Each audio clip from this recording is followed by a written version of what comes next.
Ngayon po ay maghahain siya ng isang civil case para sa libel under Article 33 and related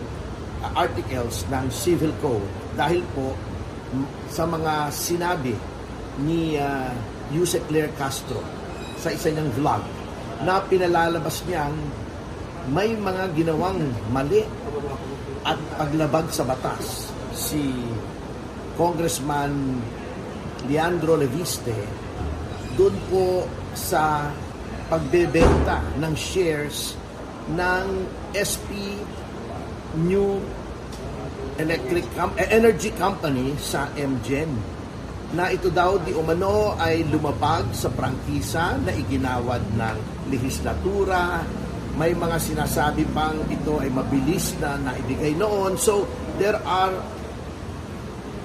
aspersions as to violations, supposed violations ng anti-graft law, ng law on franchises, and other matters na ito po ay nakasira po sa reputasyon at sa magandang pangalan ni Congressman Leandro Leviste bilang isang negosyante, isang mamamayan at isang mambabatas. Pero hindi po ba